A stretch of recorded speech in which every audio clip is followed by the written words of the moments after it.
Well, hello there, friends. And, of course, lovers. And thank you for joining us. This is 5 Minutes with Robert and Amy. Nasir. And readers of Atlas Shrugged. And welcome. Readers of Atlas Shrugged. We're going to have some fun with Atlas Shrugged today. We're not going to do it until later because it's going to be spoilery.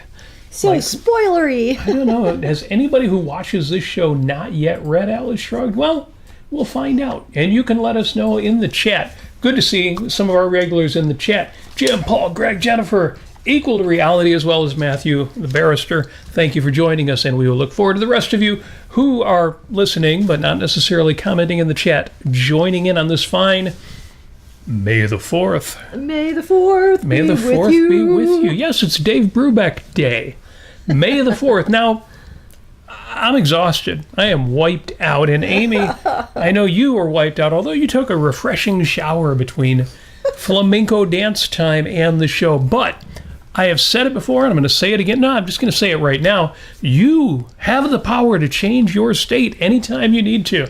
I am a practiced state changer, so I'm going to do that. I'm going to do the thing where you change your state. That's right. There, look at that. Isn't that amazing? Amen. All you've got to do is put yourself in the same state of mind that you were in when you had voluminous volumes full of energy and excitement and anticipation and all the things that are the opposite of being exhausted after a flamenco performance. And yeah, this is a performance. So Amy, you did a flamenco performance this afternoon. I did. It was a lot. And I'm doing another one tomorrow. That's the craziest part. This was my first time on stage as a musician. Yeah. Playing a cajon. Woo! Yeah. I've been on stage a lot as a musician. In fact, we'll talk about that. Amy, you've been up there with me for quite a lot of it. Yes. But yeah, cajon, a box drum. And it was very cool, but big day, totally exhausting. You can't tell because the energy is in effect. Yeah, we're even going to put on the DJ voice today. Well, maybe not so much of that. I'm just looking at my big Atlas Shrugged. That's a big copy of Atlas Shrugged. That is not the paperback. That's the workout copy. That's the copy of Atlas Shrugged you use when you are working out, when you're trying to drop pounds and gain knowledge.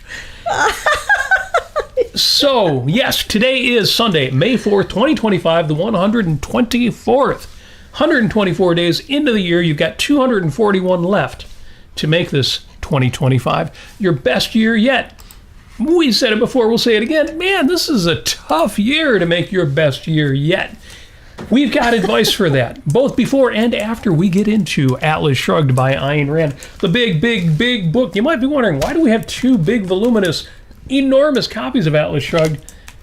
We got more than two. Trust me on that. Christmas is 235 days away. That means you've got plenty of time to shop. If you are anxious about anything in your life, if you're thinking, man, I've got to get whatever done, you can at least say, hey, man, I've got 235 days before I've got to worry about, having gotten my Christmas shopping done. Halloween at 180.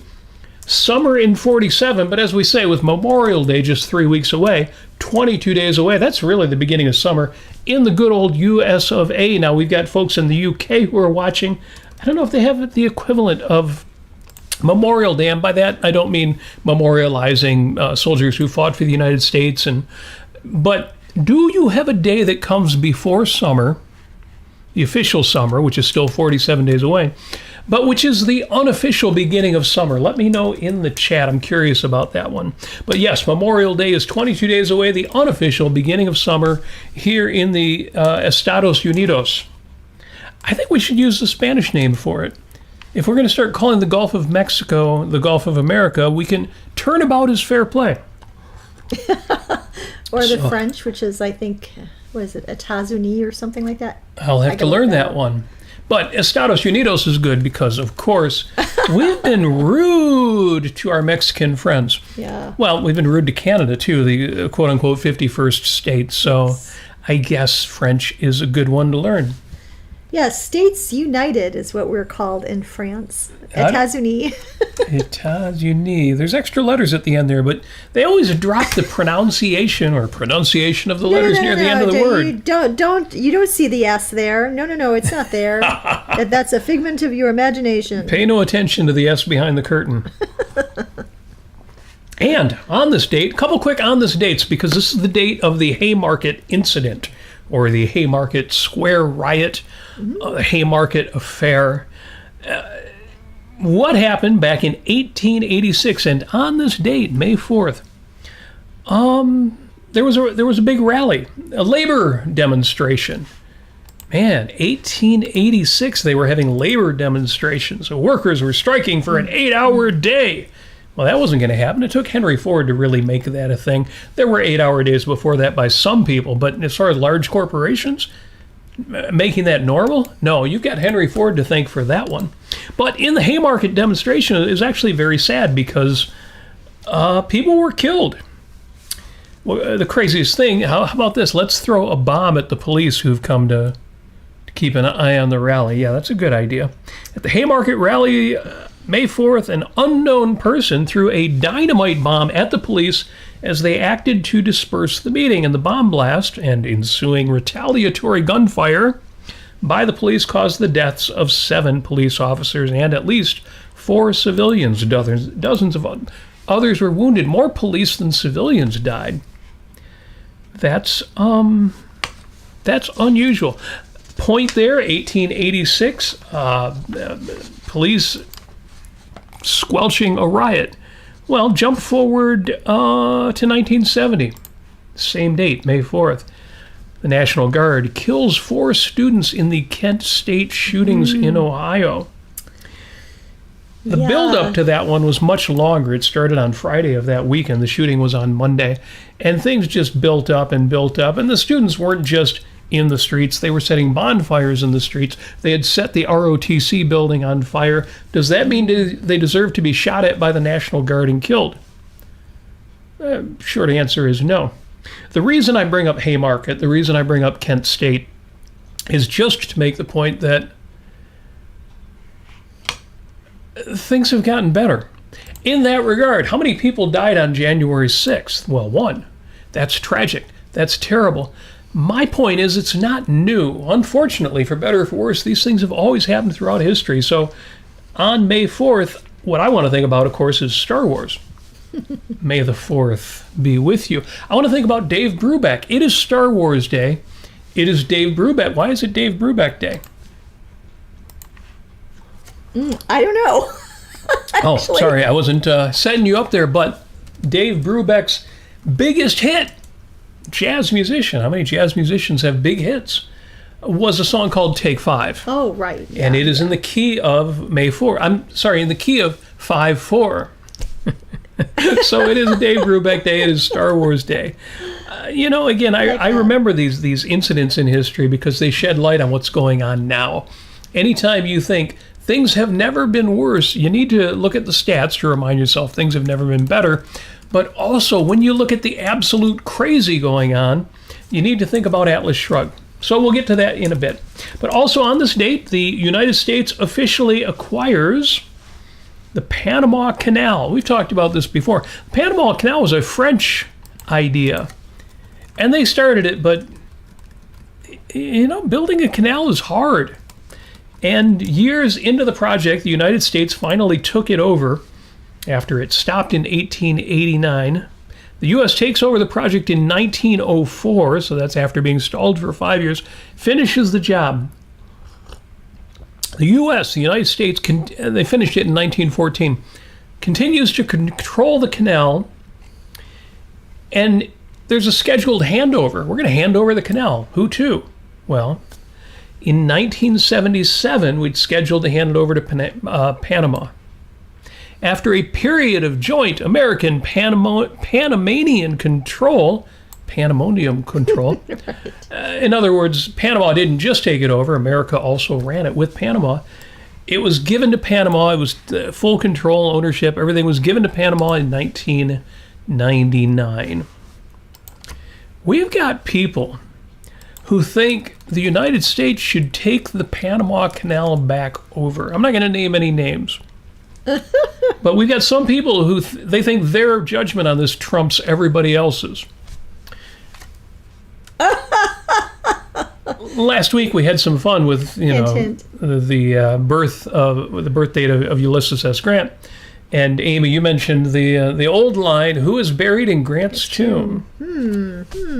So I have a similar. No one will know. No one will know. Well, Jim pointed out that, of course, Cary Grant, not really, but that was the Golden Girls answer by what's her name? Never forget good old what's her name? What was her name again?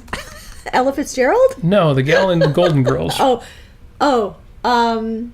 Which one? The goofy one, the Betty White character. You're not remembering either, are you? Oh, these things they slip. They slip. The actual character name was yes. Jim's here. He will remind us. Point is, it's a silly line in the show because who is buried in Grant's tomb? Grant. Ulysses says Grant. Well, here's a question for you along the same lines. In what country is the Panama Canal located? I don't know. But we built the canal. We were the only ones who could build the canal. France couldn't finish it. Of course, just in that tone of voice is the objection that I get. But that was in 1914 with an agreement to turn it over to Panama, which was extended out using a joint operating agreement until 1999. And I've got people who say to me, friends of mine who say to me, well, but we built the canal. We never should have gave it back, and we should take it back. No. That's all I'm going to say about that. But it was on this date in 1904 that the U.S. officially acquired the Panama Canal. There's great stories about that in the link that I've posted to the show notes. And Amy, you are right to bring up Ella Fitzgerald, because it was on this date in 1959 Ella Fitzgerald becomes the first black woman to win a Grammy Award. It's weird to say the first black woman. Like, yeah. Why does it matter what color she was? What year was that? 1959. Wow. But this is going back to a time when, some of our great heroes in music, people like Frank Sinatra, were telling clubs that if you're not willing to let Ella Fitzgerald sing in your club because she's black, that he's not going to sing there either. That was the world that we lived in. This is the 1950s that so many people want to go back to. And there's a few things about the 1950s that had a certain charm, or at least naivete, that maybe you could wax poetic about. But hell no, I don't want to go back to the 1950s. But if anybody deserved to be the first black woman to win a Grammy Award, it was certainly Ella Fitzgerald on this date in 1959. By the way, Ella Fitzgerald is one of my favorite singers ever. Everything I've ever heard her sing is just beautiful. And she could make, some of the songs that were given her to sing were not as wonderful, but she really upped the ante on them and just really brought it to a new level. Everything that she did, God, she was so good, and I love her so much. Yes. And she was a groundbreaker. Yeah. Again, it shouldn't have mattered that she was a black woman. Sadly, it did. And it certainly didn't stop her from enormous success. And in that regard, the final thing that I'll mention as far as this day in history, Margaret Thatcher becomes Britain's first female prime minister in 1979 on this day, May the 4th. And I've still got a chip on my shoulder about that. Why the hell have we not had a female president in the United States?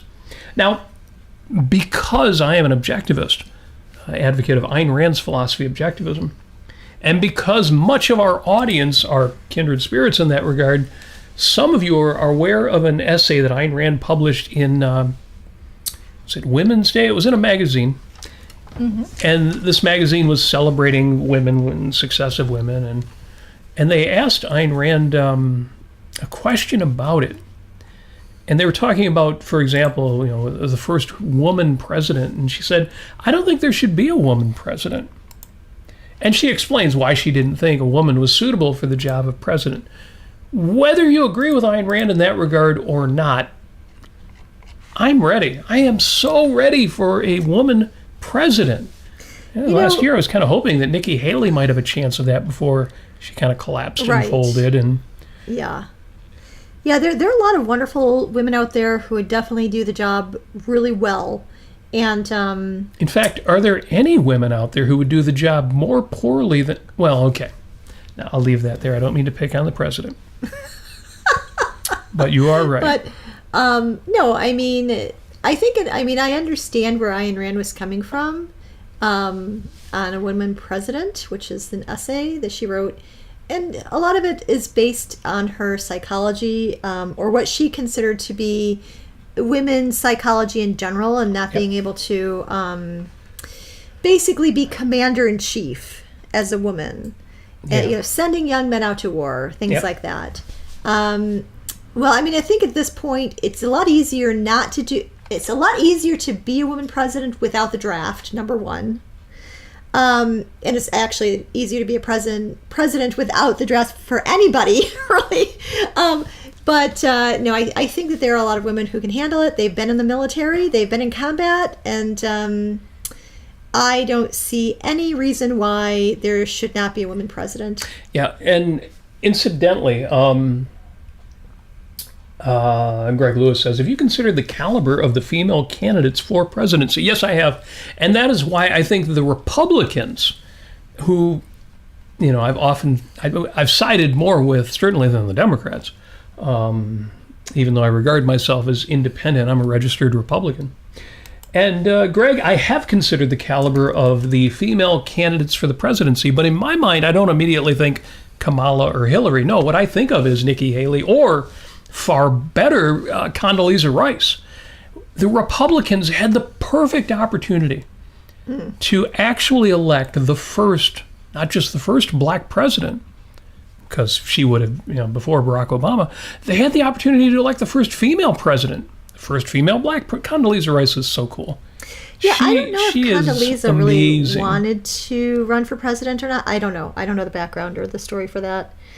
That's a good question. Because she's never actually... If she had been encouraged, and if she had been... I can only imagine that she would have been willing to save the nation. Now, I'm glad you mentioned the draft, because it ties in with what I'm talking about today, in that we mentioned Kent State, the Ohio shooting, four students dead. My link to that, incidentally, goes to the Crosby, Stills, Nash & Young song, Ohio, about that incident, because I tried playing that with a cover band that I was in once, and our drummer hated it because he hated anything associated with the left, and he regards the slaughter of those students as like leftist propaganda or something. So every time I would try to play the song, because I got pretty good at it on guitar, he would screw the drums up. He wouldn't just say, I don't want to play it. He would just play it really badly. Oh, yeah. Well, I mean, it's a great song. I don't think you should play badly. And if I were drumming on it, I would play it well. Yes. So I still have a chip on my shoulder that Margaret Thatcher became the first female Prime Minister in England. But we haven't had a female president yet. Instead, we got what we got. Birthdays today, I looked at them and nothing really stuck out for me except Audrey Hepburn. Who was born Audrey Kathleen Rustin, 1929, lived to be 63, cut down too young. 63 isn't that young, but on the other hand, it's not that much older than me, so definitely too young. Share with me in the chat favorite Audrey Hepburn films, besides My Fair Lady and Breakfast at Tiffany's, because obviously those are already really high on my list. But yes, let me know what you think. There were a couple other questions real quick about woman president. Christopher Smith says, I think she said a woman wouldn't want to be. I think the way she put it is any woman who would be qualified for the job wouldn't want the job. In other words, anybody with that healthy of psychology would not want to be in a position of being in charge of every man in the world. And she made that distinction because she said she wouldn't see anything psychologically harmful or bad about a woman businessman being at the very highest of levels, because there are competing businesses, and businesses don't have that power, for example, to command people to go to war or to expect that ranking. And again, her logic is good, even though I wouldn't reach the same conclusion. And Jason Adams says she said more. She would not vote for a woman president. She uttered briefly, if it got bad enough, she might. And I appreciate you mentioning that, Jason, because it's pretty damn bad. And I can absolutely see even a woman who would say, I don't think this role is right for a woman, but sadly, tragically enough, there's nobody else out there who can do the job the way it should be done. It's been 75 years since 1950, just so you know. Since Ayn Rand wrote that essay, you mean? Well, I don't know exactly when she wrote it, but from 1950, so she probably wrote it in the 60s. So say 65 years. Yeah. It's been a long time, and a lot of things have changed, and I think that Ayn Rand had certain ideas about the psychology of men and women, and she wasn't herself a psychologist. She'd be the first to tell you that, and that she might be wrong about it. So I appreciate her perspective on a lot of things, including that. But I don't think it's relevant today. It's been, there have been too many women in roles of military service, and higher roles in military service even. Yeah. And it's great that you mentioned that, because Greg Lewis, who, like me, appreciates a good historical on this date kind of reference, you get a lot of insight from this stuff. I know sometimes it seems kind of random, but if you are of a philosophical bent, you will tie these things together. He says, Opha Johnson, Jacob, born 1878, lived through 1955. First woman to enlist in the United States Marine Corps. And born on March 4th. So there you go. March 4th was another one of those fun dates to celebrate. It's the date on which we march forth. And thank you for that, Greg. And the point is, yes, women in the military. No, I don't want them in the trenches. I don't want them in the front lines in combat. But there have been women, nurses, for example, who have been on the front lines saving lives for the longest time. So, yeah, women snipers, by the way. And women sharpshooters, absolutely. Yeah.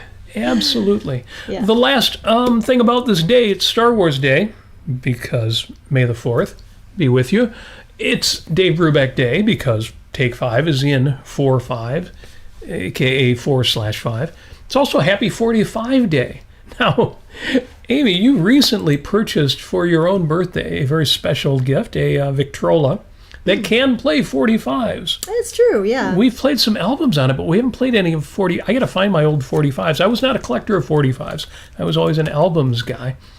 But how many of you, if any of you in the chat, still have 45s on a record player that can play them? I'm curious. Either way, it's 4/5, so it's 45. Some of you don't even know what a 45 is. A 45 is it's what we used to call a single. You would have a single song on a record. It played faster, 45 RPM, and it would have two sides. So really there was an A side and a B side. Some people don't know what B sides are. But either way, yes, it's Happy 45 Day. Under the shameless self-promotion of what are we listening to this week, I got nothing.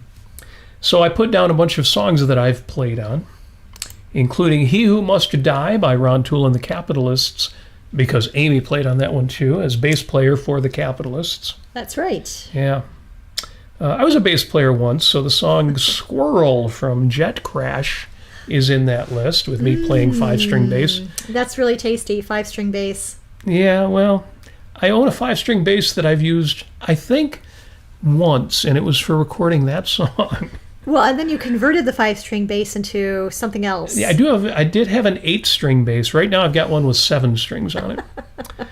And if that sounds strange enough, the third link, the only other link you see under shameless self-promotion, is a song called Yuck Fu for 1-string guitar, and that was song that I recorded. Actually, it was a very good song. The guitar solo on that one, and it only takes like 45 seconds of your life. The guitar solo on that song is played on electric guitar with only 1 string.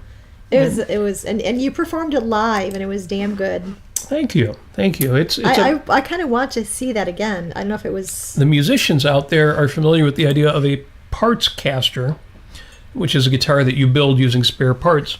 This was the shell of what was left after using all of the spare parts off of a Stratocaster style guitar, and there was only 1 tuning machine left on it. I thought, well, let me put 1 string on it and play something. Ian asks, do you have a Chapman stick? We do. That is one of the few instruments I do not have.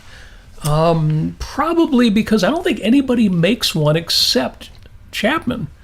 And one of the reasons I have so many guitars is because some of them they're not Fenders, they're not Gibsons. I've got a couple of Squiers, and part of why I have so many instruments is because I like cheap instruments. So no, I do not have a Chapman stick. Last time I saw somebody play a Chapman stick live, it was Robert Begley's brother in New York. His brother is a very, very good stick player. And, of course, being a Yes fan, I am very familiar with Chapman stick being played on the Anderson, Bruford, Wakeman, and Howe album by Tony Levin, who also played stick on a lot of Peter Gabriel stuff. Oh, really? Yeah. Yeah, well, Tony Levin's great. He is. He's amazing. He is. He also plays a regular bass, but he attaches sticks, like half of a drumstick to his fingers, and then... Really? Anyway, he's a very unique bass player. Well, I know that he's played the fretless bass a lot. Yeah. Anybody who's done that with a fretless bass is deserving of much praise. That's true. If you ever want to get seasick, listen to my fretless bass solo on Facebook. Because I do have a fretless bass. I enjoy playing it, but those of you who understand fretless instruments know that you've got to be really good at them for them not to always be intonated a little wrong, a little off pitch. And I am not the person who is that good at it. Oh, yes. So, yeah. Christopher says 7-string bass. Ow, my back. Oh, but it's actually a 4-string bass that I added 3 strings to. And they're in courses, like an 8-string bass. I had an 8-string bass, but I sold that. And to somebody who got more use out of it than I would. It sat around too much, not getting played. And then later on, to do an entry into Play for Chris, the Chris Squire tribute that Miguel Falcao posts every year. Is it Falcao or Falco? I think it's Falcao. Okay. But I don't know. I've only heard it. I don't know if I've heard Miguel actually say his last name. I usually hear the Yes Music podcast guys say it. And they say Falcao. We'll find out, because you want to know. But anyway, the 7-string bass is set up in courses. Like an 8-string bass, it's only the E string that does not have an octave string. And I used that to play part of Perpetual Change for that tribute. Nice. Yeah. Yep. Yeah, so did we skip days to Halloween and Christmas? We did not skip that. But as I mentioned, Christmas is in 235 days and Halloween in 180. Okay, that's right. All right. And 180 and 180 is 360, which means it's now less than half a year. Amy, you mentioned last week we were at half-a-ween. And now we are 5 days closer to, where's that? I guess that would average out as 7 days closer to Halloween. Being a week after Halloween. It just sounds like I'm using a bad Chinese accent when I say that, so I'm not going to do that anymore. Yeah, but anyway, 180 days till Halloween. Yes. That's like 2 consecutive 90-day sentences in jail. Yeah, if you're sick of waiting for Halloween, commit a crime, but something that you'll only get 3 months for, do that twice. And then when you get out, it's Halloween. Life is good. That's the way you live. Now, I had some ideas for today's show, and none of them really panned out. But we've had some interesting posts on the interweb, on the Facebooks. Stephen Katz was getting into some interesting discussions about what an objectivist is and what that looks like. He was investigating the Unitarian Universalist Church, and he brought up their platform, their 10 commandments are, be nice, that kind of stuff. If you know anything about Unitarianism, be nice, love your mother. Yeah. And he wanted to know if that was compatible with objectivism, with Ayn Rand's philosophy. And, the obvious answer is it's a different philosophy. Of course it's not compatible. That would be like saying, is existentialism compatible with, some other philosophy that isn't existentialism? But, all of the 10 rules could be massaged in some way that you could say, well, a rational person might do this kind of thing. And he asked another related question, and my answer for that was,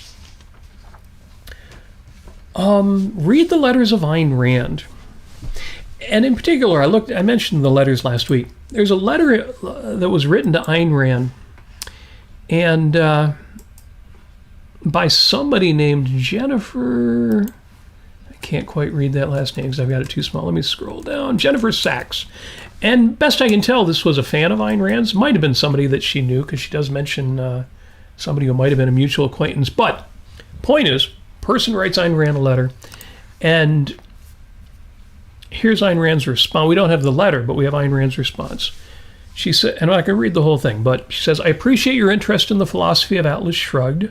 So this is 1960. She's not going to say the philosophy of objectivism. She's still referring to her books as her philosophy.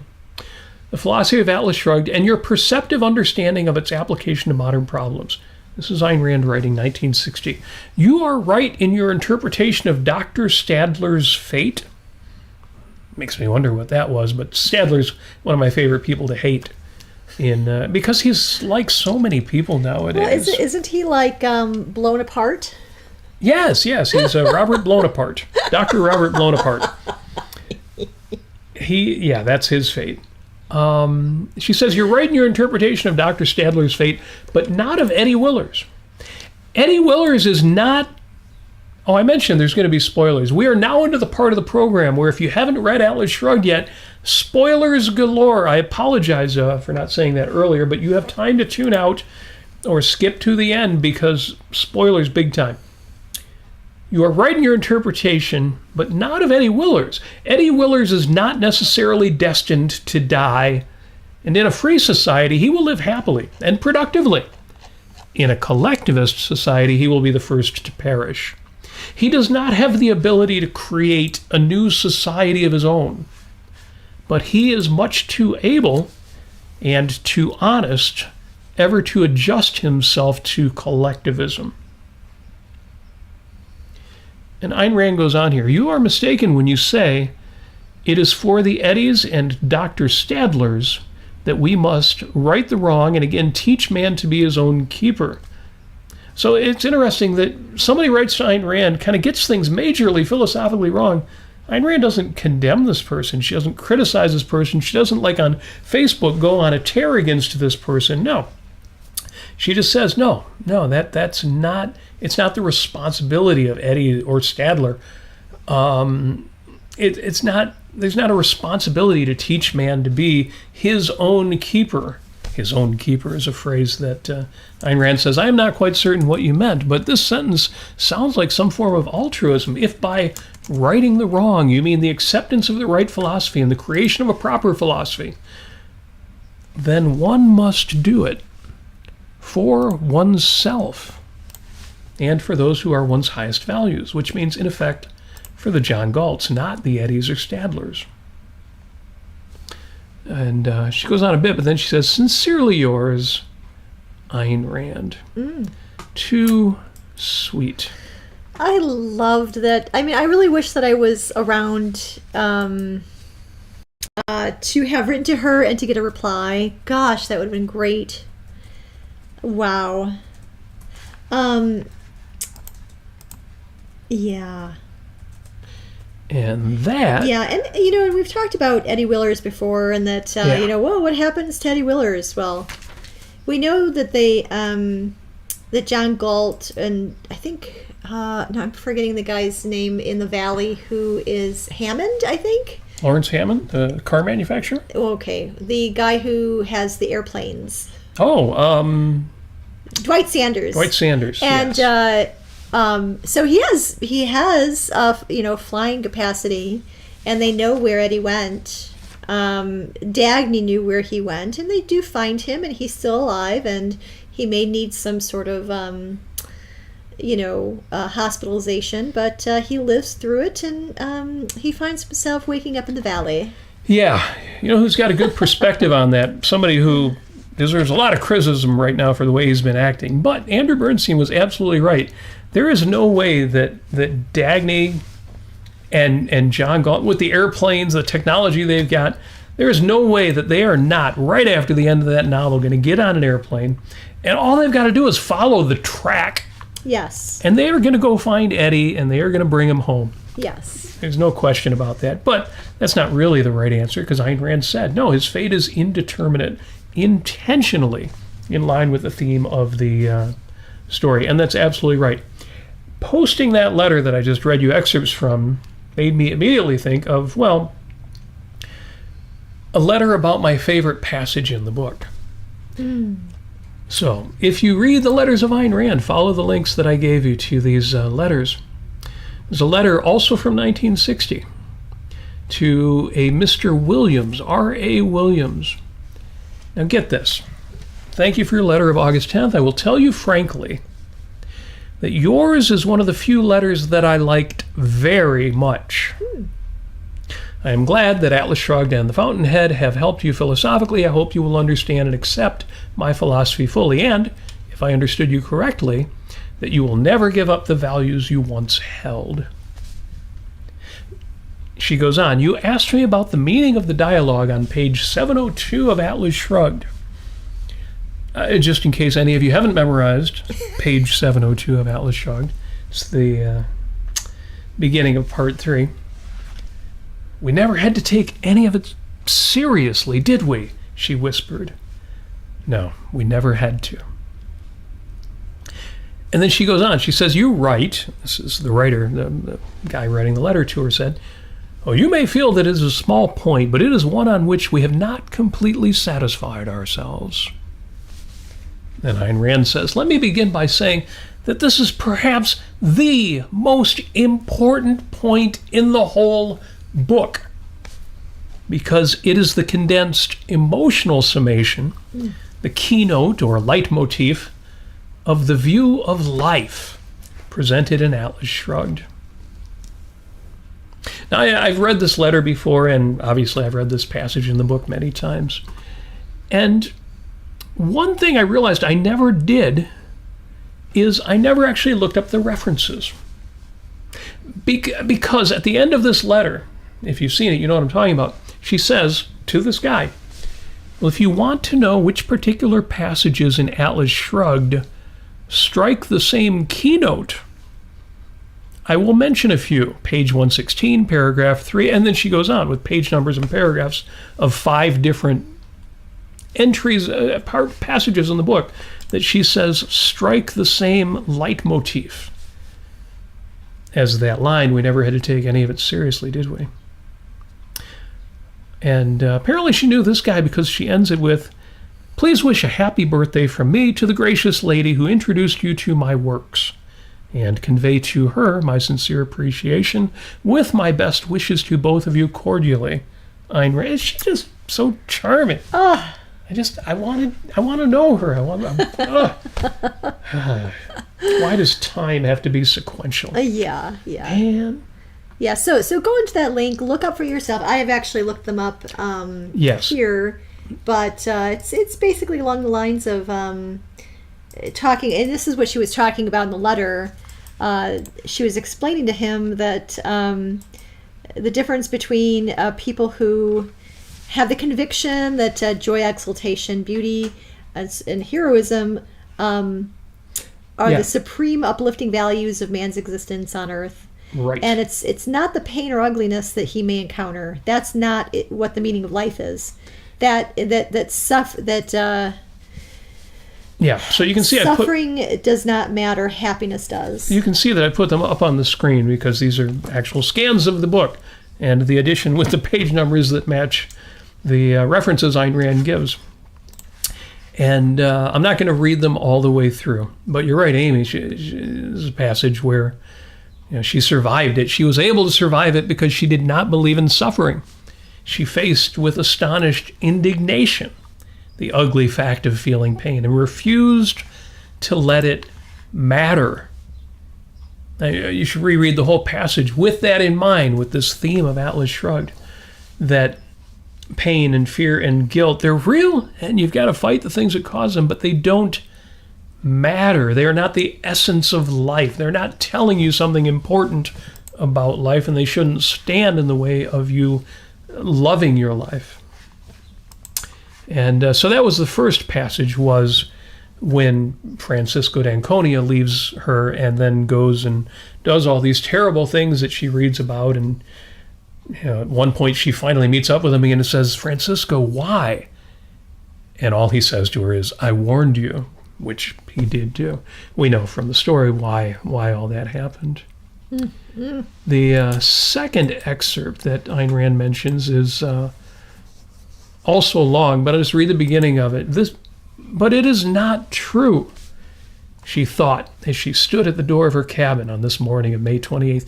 It is not true that there is no place in the future for a superlative achievement of man's mind. It can never be true. No matter what her problem, this would always remain to her, this immovable conviction that evil was unnatural and temporary.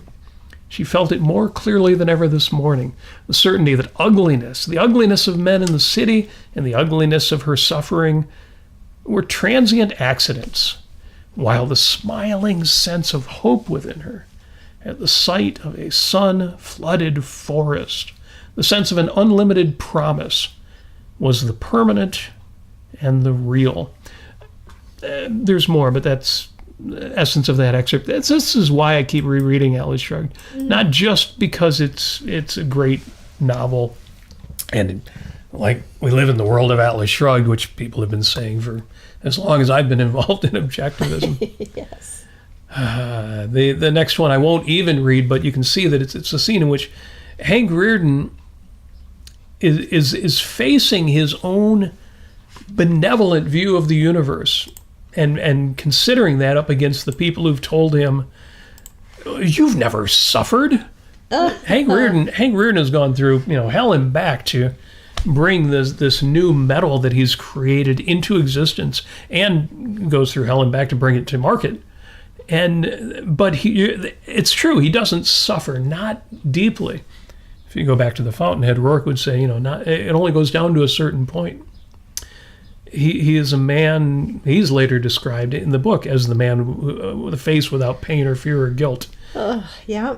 Despite everything he goes through with that horrible wife of his and the way that his business is torn away from him, he is a man with a magnificent capacity to enjoy life on earth. And then, let's see here, the fifth one. This one always gets me. Because I sometimes forget that line, that opening of part 3 of the book, where Dagny Taggart is bruised and battered from her airplane crashing, but she also has the sense that she's finally away from all the craziness out there. And she says, we never had to take any of it seriously, did we? And actually, this is not the excerpt I wanted, but it is the next one in the series, where where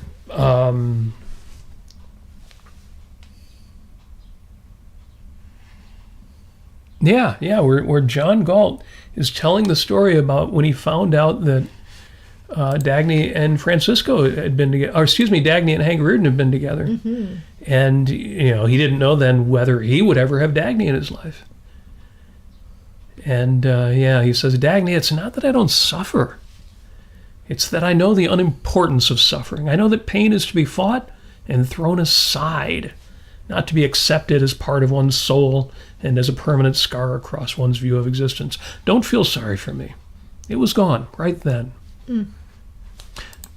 But, yes, the one I always forget, well, not always, but often forget, is that scene is recapped at the end of the story. I mean, that's why I warn about the spoilers here. Total spoilers.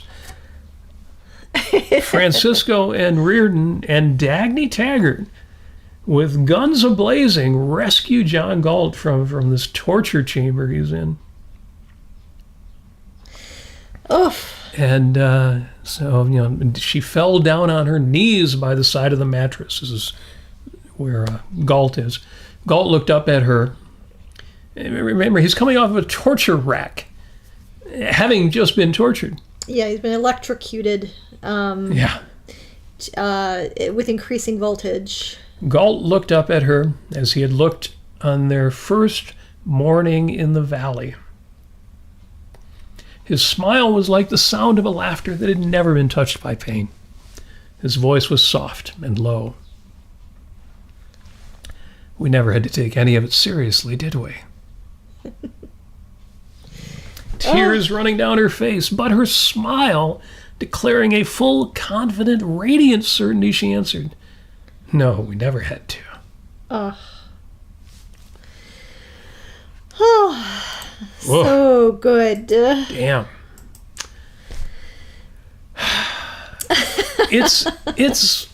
It can be challenging in 2025, given everything going on in the world, and not just here in the United States, and war in the Middle East, war in the Ukraine. And I bring up points in history to make the point that it has always been the case that there is war and there is injustice, and there are presidents who seem more determined to destroy the country than to do anything good. That has always been so. And when we say we never had to take any of it seriously, it should be clear from Atlas Shrugged, because the person who first says that is the man who's doing more than anyone else to fight everything that's wrong. When he says, when he says back to Dagny at the end, we never had to take any of it seriously, he's just come off a torture rack. But what it means to take it seriously is to take it as metaphysical, as the essence of life, as something that matters, as something that should affect whether or not you enjoy this one irreplaceable life you've got on Earth. You know, it matters when the cops show up at your door, or the bill collector shows up at your door, whatever the particular, I shouldn't say bill collector, I mean tax collector. When injustice happens to you, it matters, and you've got to do something about it, but that is not the essence of life. If that is the bulk of what you are experiencing in your life, get off social media. No, I'm kidding, of course. If you actually are experiencing massive injustice in your life, well, then we get back to the serenity prayer that we talked about recently. Do what you can about it. Change what you can. I won't say the serenity to accept what you can in the sense of passive acceptance. But yes, the things you can't do anything about, what you can do is not let it hurt you that much. And, of course, the wisdom to know the difference. What matters is not what's happening to me, what am I going through, what's happening to the world, what is it going through, but what can I do? And what values can I enjoy in life despite all of that? Exactly. I love these passages. I love them so much. I love the fact that Ayn Rand, she knew exactly what to reference in answering Mr. Williams. And I love her sign off. I love her saying cordially. Just what a huggable woman. God. I love that Paul mentions, not only does Galt share this with Dagny, he comforts Francisco. Yeah, Francisco has just, he's swashbuckling, he's killing guards, he's doing whatever he's got to do. Then he sees Galt on the torture rack and he's like shaking. Yeah. And that makes sense, because it's values that matter, not the threats. Right. And this, his highest value is laying on a bed, half dead. And, he's just saved his life. Of course he's shaking. Mm-hmm. Oh, yeah.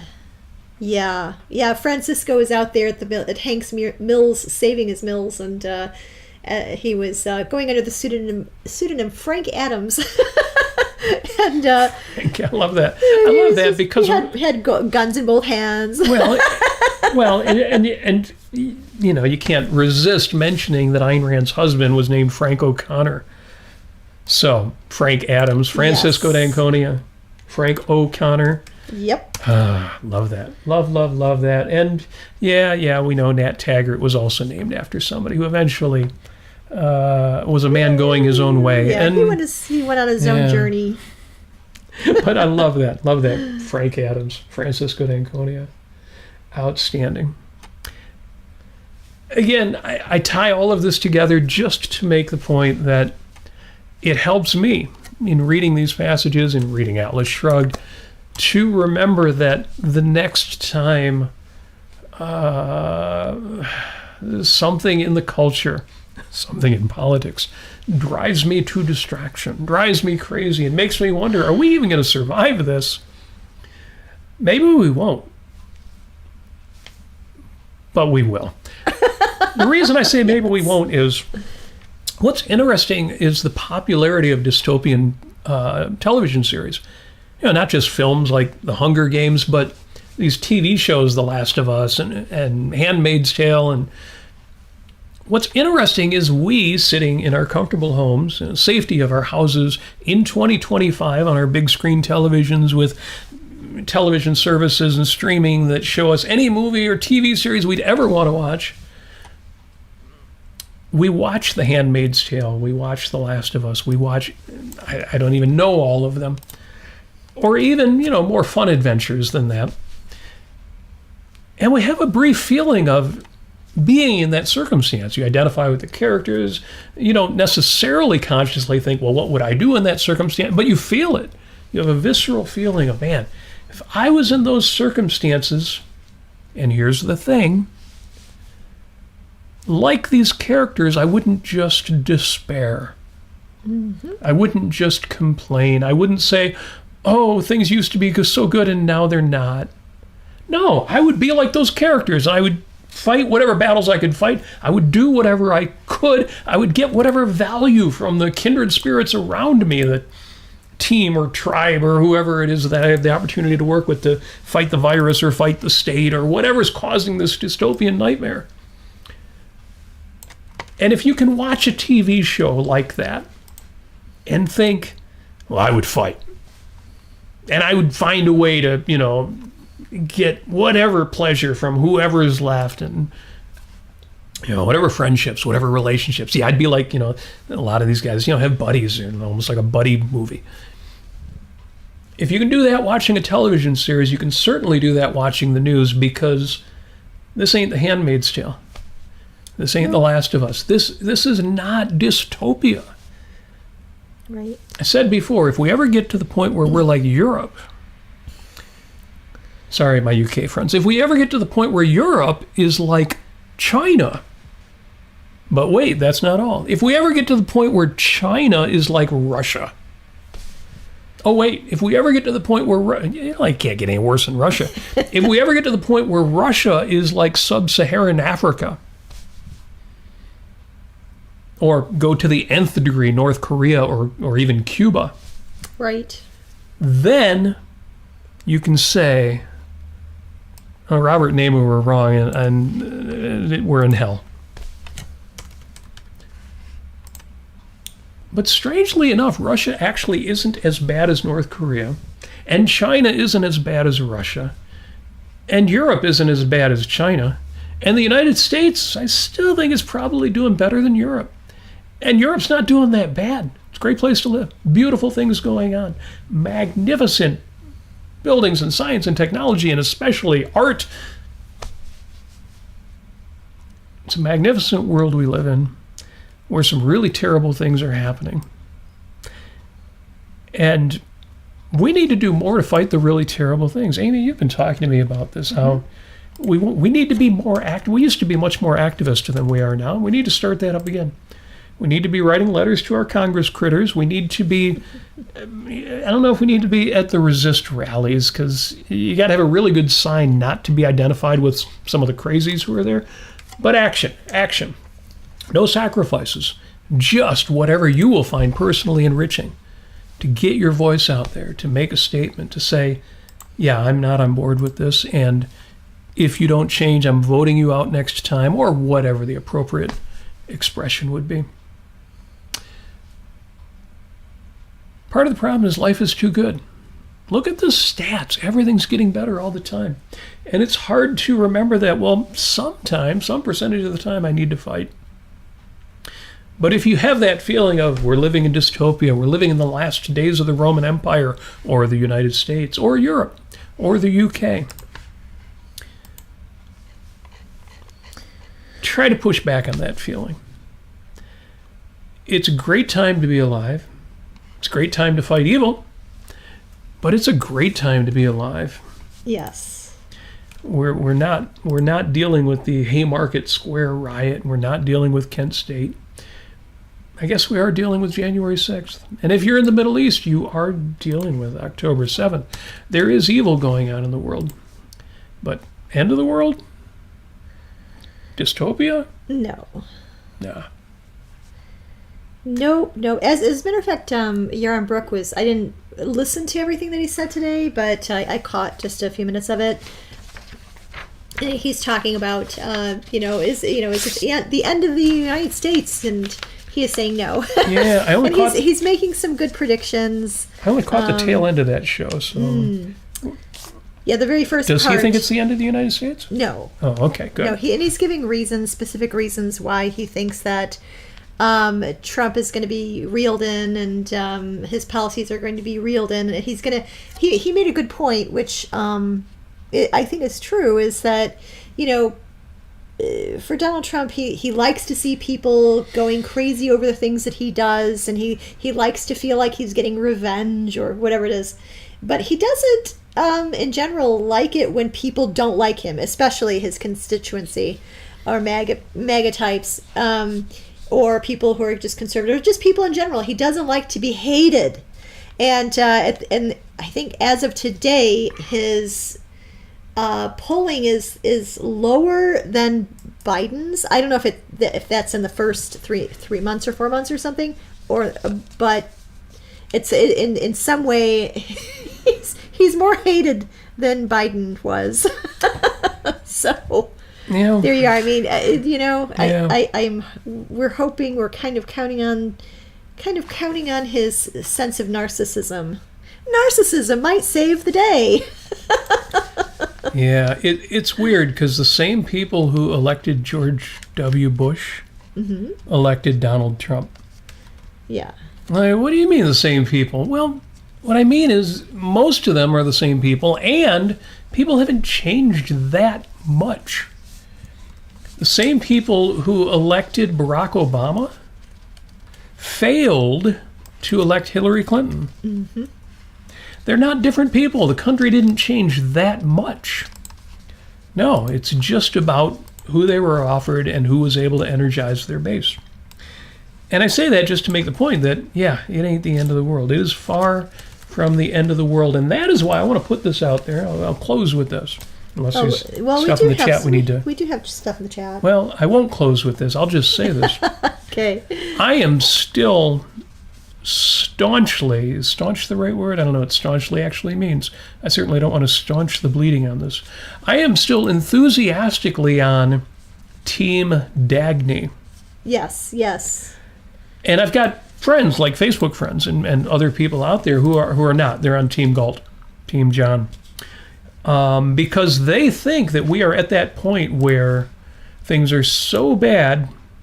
Again, we're in spoiler territory here. We need to go on strike.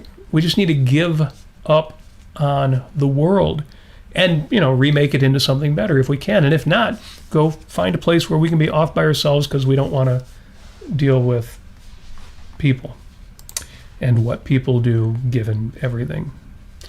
And, okay. Yeah. So just to kind of go back into the chat. Okay, good. So we didn't say this on air, but Rose Nyland was the name of the character that Betty White played in the Golden Girls. Rose. I would not have known the last name, but I should have known Rose. Thank you. And she is from St. Olaf. I think it's Minnesota, Yeah, always reminds me of Prairie Home Companion, that whole northern, western, Midwest and sensibility and sense of humor. I mean, she originally auditioned to be Blanche Dubois, but she didn't get that part. But thankfully, she did get Rose Nyland, and I think she upstaged so many of those. Yeah. Oh yeah. Of those actresses. She was always the most fun.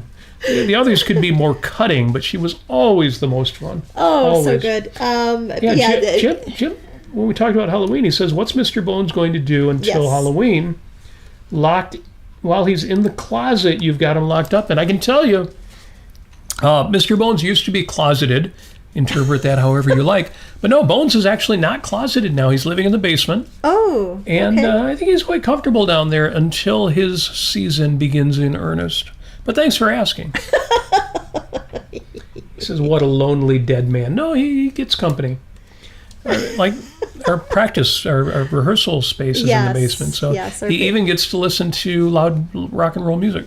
Good. Yeah, very good. Yeah. Sure. There was a lot of praise for the Panama song, the Panama by Van Halen. Which is about an automobile, but still, the word Panama is in there. Yes. Jennifer's favorite Audrey Hepburn movie is Roman Holiday. Roman Holiday. That's charming. Very charming.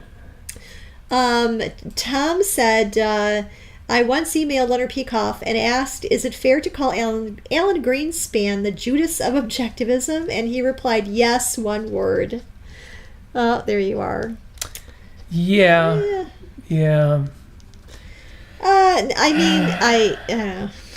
It's.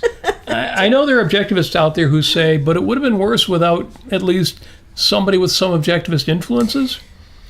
But at the same time, what does that do for the credibility of the philosophy? When somebody who is well-known as an Ayn Rand admirer then says, pragmatism's better.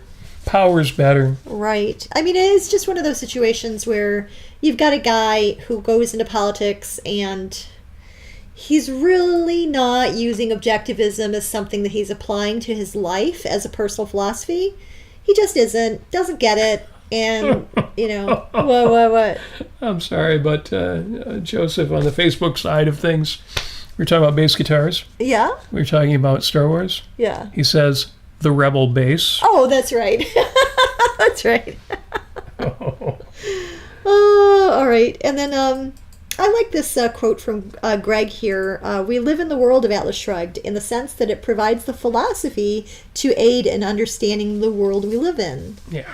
And you know what? The first step is identification. You gotta identify what the problem is before you do anything about it. And objectivism has that in spades. I gotta say, Ayn Rand did a phenomenal job of identifying what things are. I'm not entirely sure. Greg says Thomas Aquinas couldn't have predicted what he put into motion as a question. I'm not entirely sure. I don't know too much about Thomas Aquinas. So, and then Jim over on the Facebook side says, Ella Fitzgerald was great. My favorite performances of hers are Manhattan and Sleigh Ride and a number of other ones, the titles of which I can't remember. Sleigh Ride. So if you're in the Christmas mood, Sleigh Ride by Ella Fitzgerald. I can listen to that song, I kid you not, 10 times in a row. And there's a trombone solo in the middle of that song, which gets me. Ooh, gets me. Oh, it's so good and tasty. I could just, instead of eating, I could just listen to that trombone solo in Sleigh Ride and not have to eat because it's so delicious. I think Greg mentioned the trombone earlier when we were talking about fretless basses. Right. And you're right, a trombone is a continuous instrument, not fretted or chromatic or diatonic. Right. What's interesting, though, is it's also valveless. Yeah, right, it's and valveless. You're like, well, then how do you make more than one note? Just by the slide? And no, it turns out it's the overtone series. Yeah. I won't get into that. But trombone, it's funny you mentioned that. Yeah. Incidentally, Jim Ashley says, I loved when John Galt, when there's a break in the torture because of a malfunction of a device that's being used on him, he gives the torturers advice on how to fix and run the damn thing. That is actually a controversial scene and controversial action. If you are being tortured by worthless ne'er-do-wells who could never actually create a machine, do you, when that machine breaks down, give them the instructions on how to repair it? And I love it, just like Jim loves it. I think what that says is that, the villains don't understand it in these terms, but, we've talked about the concepts of primacy of consciousness versus primacy of existence. John Galt has the primacy of existence perspective down perfect, and he is exercising it. And not only that, he's exercising the power of that, the power of looking at reality and figuring things out, the power of looking at what's real and saying, oh, look, that's broken, let me tell you how to fix it. That he is the master of reality in that scene. Even though they've got him tied down and torturing him, he is he is the master of that scene. And if they ever believed that their wishes could just make it so, or that they could manipulate people or control other people, that that instead of making things in reality and creating reality, you're creating inventions, for instance, or just being in that perspective of the primacy of existence, their primacy of consciousness perspective. John Galt right there showing them that they are completely inept, they are less than human, they are the pits, they are the most lame. They're just, and I think by doing that, I think Ayn Rand probably took a little bit of literary liberty in that scene, but I do really appreciate it. If you're tied to a torture rack, what can you do against the people who are torturing? Well, one thing you can do is you can make it clear that they are absolutely incompetent and that you yourself are supremely competent. And so they had a technician who was working the dials of the machine. They weren't going to try to run a machine themselves. And when Galt says that, the torturer, the guy who's running the machine, this guy who only knows enough how to torture somebody, the technician screams and runs out of the room when he realizes that everything is backwards, everything is wrong with this. The person being destroyed is the one who can actually create a machine, and the people who are trying to kill him couldn't create their own breakfast. They would starve to death without people like Galt. Yes. It's a brilliant scene, even though it does make you think, wait, why would he help them? And Jim Ashley did. But how else can you assert yourself if you're lying on a torture rack? Right. What better way to say, even though you're doing this, I don't care about you. You don't matter. You have no value. You have no ability.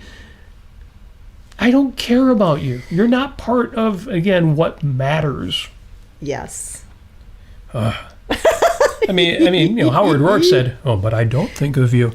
What better way to say "but I don't think of you" than I can fix this machine? I'll just say that there are parts of Atlas Shrugged that are even more delicious than the trombone solo in Sleigh Ride with Ella Fitzgerald. And that's high praise. But Jim Ashley has one more question, which is, any advice on finding a good record player? I don't know. No, I would just read reviews online, but I have not done that. The Victrola that Amy recently bought is an all-in-one unit, so it's pretty nice, but it's designed for charm and convenience. Yes. You would look for something, with a 0.5 gram tone arm and all sorts of things like that. So the short answer is no. Just find something you like based on the reviews. Yeah, well, not only that, but Robert hooked up a transmitter? No, wait. A transmitter? Well, yeah, I did hook up a Bluetooth transmitter so you could use your fancy AirPods with it. Yes, that's right, which I haven't done yet. So I need to put some records on the record player and then use the transmitter to connect to my AirPods, and I can just listen to my AirPods with what's on vinyl. I mean, it's so amazing. And the fidelity should be... The speakers that are built into it are pretty good, but AirPods have amazing audio, and you should get a taste of that from your record player. All right, lots of other good stuff in the chat, but I think we've answered all the important questions. Yes. And we've also gone much longer, given that we had no topic for today, other than my musings about this wonderful running theme throughout Atlas Shrugged. Folks, thanks for joining us. Thanks for being here. We're exhausted. We're so completely worn out. Did an hour's worth of flamenco practice, and then we had people come up to us and wouldn't let us go because they loved what we did so much. That's true. I was taking equipment back out to the car, and people are stopping me. My arms are full. I've got a cajon bag and like a computer case with all sorts of equipment, and my usual bag that I carry, and a fourth item, I don't even remember what it was. I'm standing here overloaded, and they're, "Oh yeah, I really liked what you guys did. How long have you been doing that?" "Oh yeah." And And it was so charming. I just stood there and chatted with these people for 10, 15 minutes. And I really felt the love. I think we really felt the appreciation and the love today from complete strangers who were in an audience, who were really into flamenco, and they really loved what we did. And the fact that we had a live guitarist and we had a live cajon player. Thank you. And then we had 5 dancers.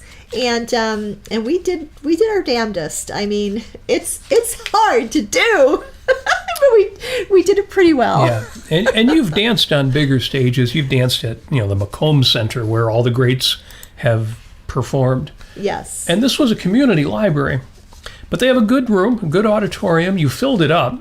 I estimated between 125 and 150 people, which was a full house for this room, and they loved it. Everybody had a good time. There were questions afterwards, a bit of Q&A. There was audience participation and demonstrations, and it was very cool. Oh, it was really lovely. That is why we were we were even thinking maybe we shouldn't do a show today because we're like, we're going to get on the camera and be like,